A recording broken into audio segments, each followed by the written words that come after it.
दोस्तों, भारत और चीन के बीच एलएसी के ऊपर चल रहे सीमा विवाद पर अब मोदी सरकार की तरफ से यह सफाई दी गई है कि यह विवाद सुलझा लिया गया है और दोनों देशों की जो सेनाएं हैं वो अपनी अपनी जगह से पीछे हट रही हैं।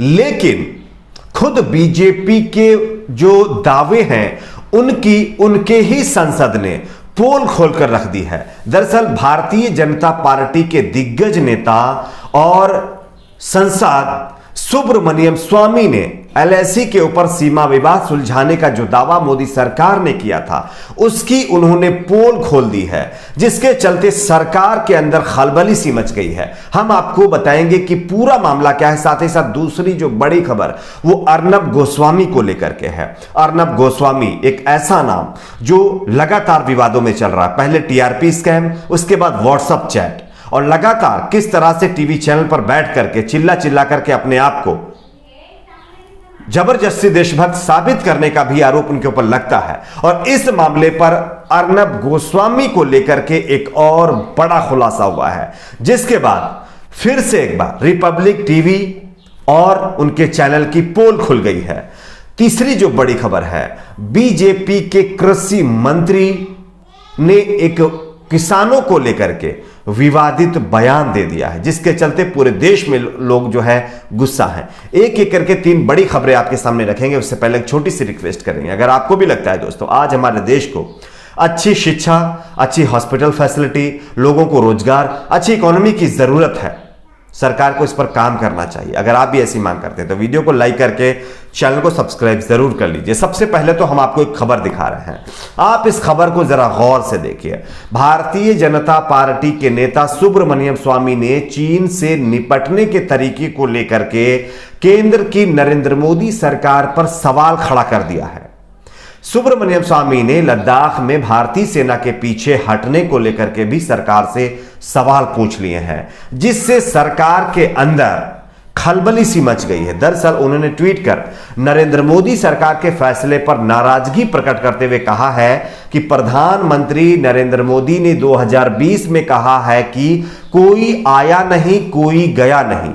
चीन को यह बहुत पसंद आया, लेकिन यह सच नहीं था। यानी कि देश के प्रधानमंत्री ने जो बयान दिया था कि हमारे सीमा के अंदर ना कोई घुसा है, ना कोई घुसेगा, ना कोई घुस आया है, उसकी इन्होंने पोल खोली है। इनका कहना है कि जो प्रधानमंत्री ने कहा था कि कोई आया नहीं और कोई गया नहीं, यह बात पूरी तरह से झूठ थी। अगर कोई आया और गया नहीं था तो अब यह दावा सरकार क्यों कर रही है कि हम अब उस समझौते पर एग्री हो गए हैं और वो समझौता हो चुका है जिसमें चीन की जो सेना है वो एलएसी से पीछे जाएगी और हमारी सेना पीछे आएगी।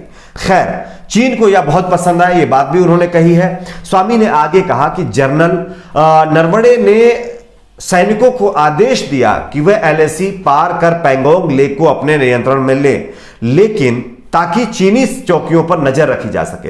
अब हम वहां से पीछे हट रहे हैं, लेकिन डेप्सांग से चीन के पीछे हटने का क्या हुआ, अभी तक नहीं हुआ। चीन बहुत खुश है। तो यानी कि सरकार ने जो बात कही थी कि सभी जगहों से चीन की सेना पीछे हट गई है, उसकी इन्होंने पोल खोल दी है। इनका कहना है कि डेप्सांग के अंदर अभी भी चीनी सेना जो है एलएसी के ऊपर डटी हुई है और अभी तक यह सेना पीछे नहीं हटी है। हम उनके ट्वीट को भी आपको दिखा रहे हैं, आप उनके ट्वीट को भी देख सकते हैं। साथ ही साथ सुब्रमण्यम स्वामी ने पेट्रोल की कीमत को लेकर के बीजेपी सरकार पर तंज कसा है। उन्होंने कहा है कि यह पहली बार नहीं हुआ जब सुब्रमण्यम स्वामी यानी कि मोदी सरकार के ऊपर सवाल खड़े किए हैं। कई बार उन्होंने इससे पहले भी सवाल खड़े किए हैं कई मामलों पर। डीजल और पेट्रोल पर बोलते हुए उन्होंने नाराजगी जताई है। सुब्रमण्यम स्वामी ने ट्वीट कर अपने ही सरकार पर तंज कसा था। स्वामी ने मंगलवार को अपने ट्विटर अकाउंट से एक तस्वीर शेयर की थी, जिसमें उन्होंने लिखा था कि रावण की लंका में पेट्रोल का रेट कम है और सीता के देश यानी कि नेपाल के अंदर पेट्रोल का रेट कम है, लेकिन राम के भारत के अंदर पेट्रोल की कीमतें आसमान छू रही हैं। क्या यही अच्छे दिन है? ये किसी और ने नहीं, सुब्रमण्यम स्वामी ने सवाल किया था मोदी सरकार से। खैर, अब देखना यह होता है कि मोदी सरकार किस तरह से इस सारे मामलों पर बयान देती है या किस तरह से इनके बयान को लेती है। आपकी अपनी क्या राय है, नीचे कमेंट बॉक्स में अपनी राय को जरूर शेयर करिए। बात करते हैं अर्नब गोस्वामी की। अर्नब गोस्वामी एक ऐसा नाम जो लगातार विवादों में है, वो चाहे टीआरपी स्कैम हो, चाहे फिर व्हाट्सएप में बहुत सारी देश की सीक्रेट चीजों को लीक करने का मामला।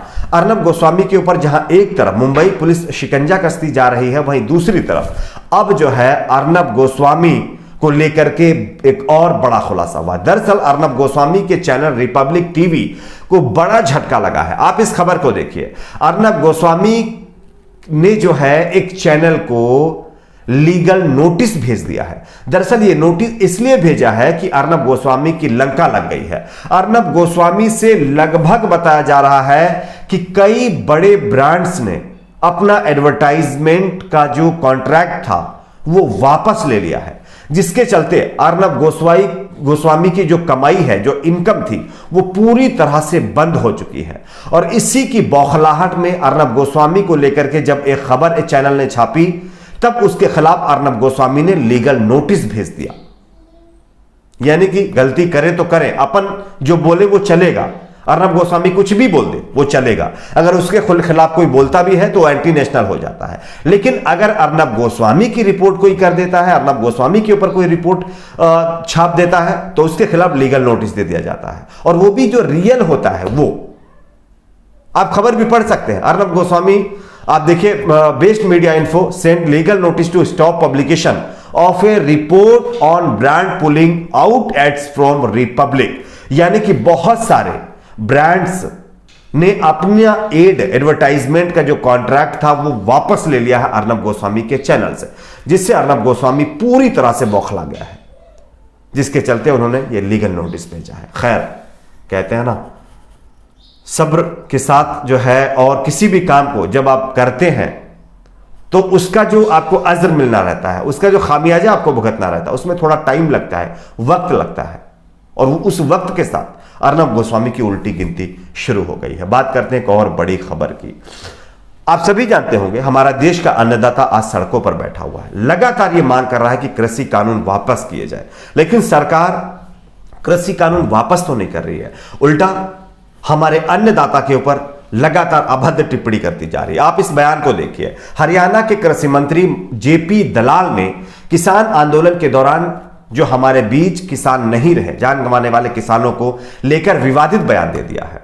भिवानी में उन्होंने कहा है कि ये जो 200 किसान हमारे बीच नहीं रहे, उन्होंने जो शब्द यूज किया, मैं यूज नहीं करना चाहता हूं, मरने के जैसा शब्द यूज किया है, जो मर गए हैं, अगर घर पर भी होते तो वो मर जाते। उन्होंने कहा कि कोई हार्ट अटैक से तो कोई बुखार से ये सब हो रहा है इनके साथ। कृषि मंत्री के इस बयान पर कांग्रेस पार्टी के नेता रणदीप सुरजेवाला ने उन्हें कैबिनेट से बर्खास्त करने की मांग कर दी है। यानी कि बीजेपी नेता का एक और विवादित बयान। जो किसान हमारे बीच नहीं रहे हैं, उनका कहना है कि अगर घर पर होते तब भी ये हमारे बीच नहीं रहते, यानी कि ये खत्म हो जाते।